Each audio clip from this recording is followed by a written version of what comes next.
Monk is a new animated film from Lionsgate that stars... Do I really have to keep going?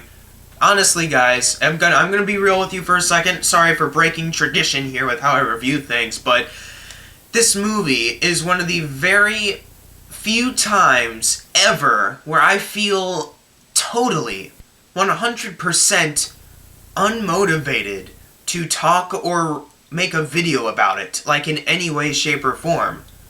Honestly, I'm sitting here and I was about to press the record button on my camera and I was thinking, how am I going to do this video?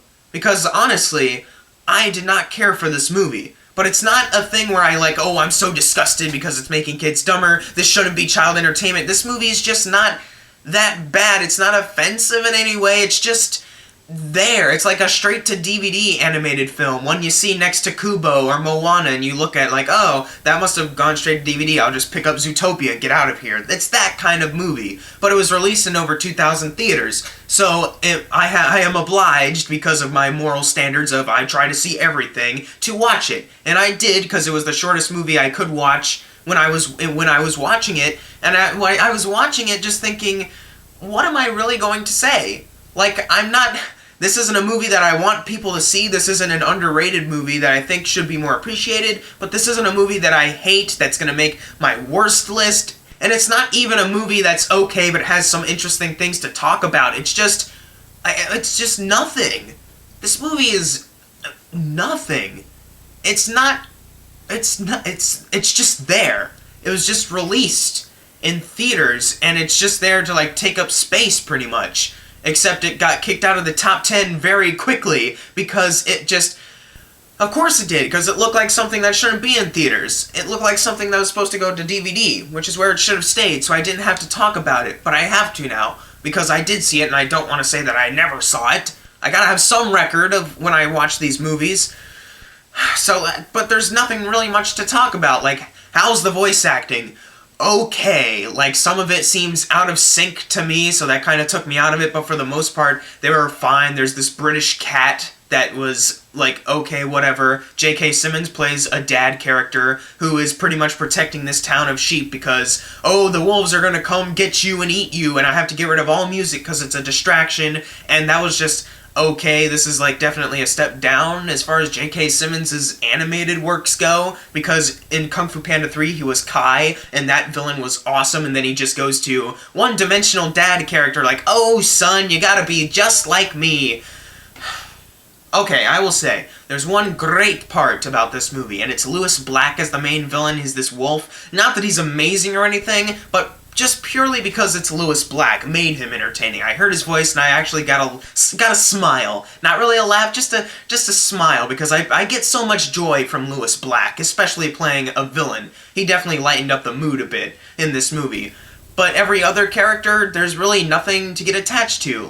Mae Whitman from Independence Day, The Duff, and Avatar: The Last Airbender TV show fame is in this movie. Why? Because they had a throwaway character design. They were like, no, let's just put it in anyways, and then they hired her. There's nothing to her character besides, I met the main character on the side of the street, and I guess this means we're friends. And speaking of said main character, this is definitely the worst voice acting in the whole movie.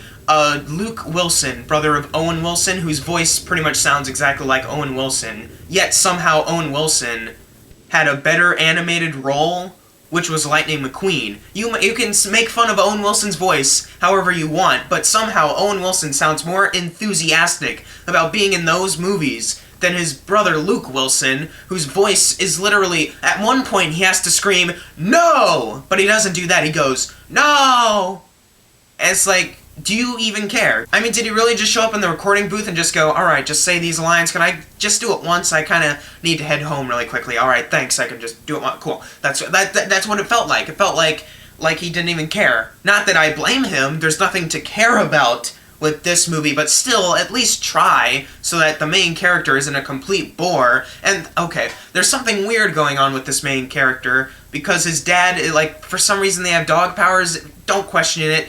He can do something with his hand, fire comes out, but his son, he can't do it, it's so small, but whenever he plays music on his guitar, then that's when the fire thing actually works. They don't bother explaining it, even like in the first 2 minutes where they're basically going over a backstory. They don't even like try to explain it, or maybe they did and I forgot, which is also a possibility. It's just kind of there, and I'm like, okay, can we explore that a little bit more? No, this dog Bodhi has to go to the city and meet this British cat who is late on making a song.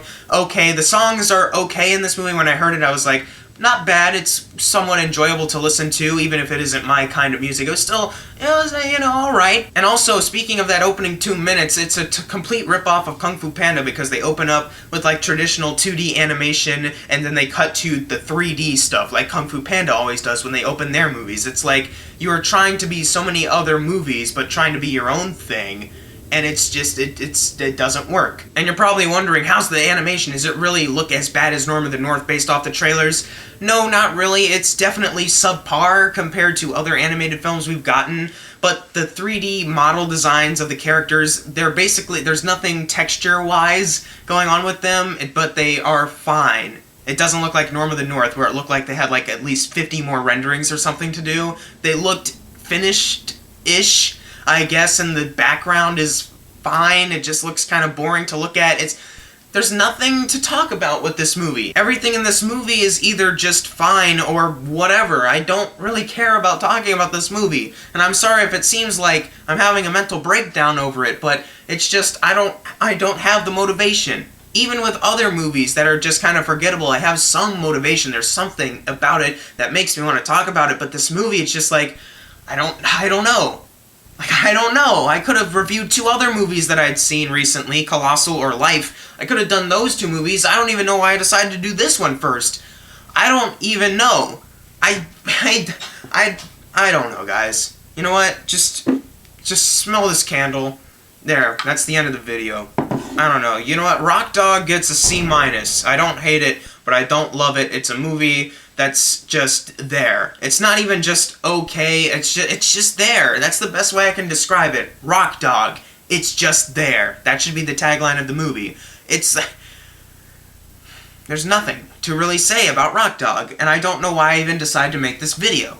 But I will give it a C- because it's not the worst thing in the world. It's definitely not the best thing in the world, but whatever, it's just there. So, did you enjoy this video? I'll try more later. It's just with this specific movie, it's just hard to talk about things if you don't really have the motivation to. And with other movies, there's at least something. There's one aspect to it that makes me go, I need to talk about that. Even if it's not going to be on my best list, or if it's not going to be on my worst list, there's at least one thing that makes me say, I have to discuss that. There's just no way that I can let this movie slide without me talking about it. But no, this movie, it's just, it felt like it should have gone straight to DVD.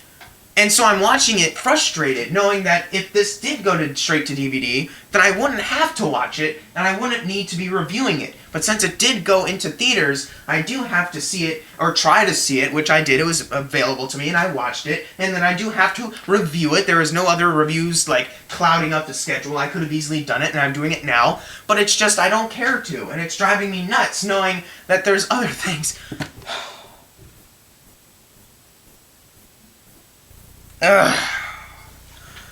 So sorry if this review sucked.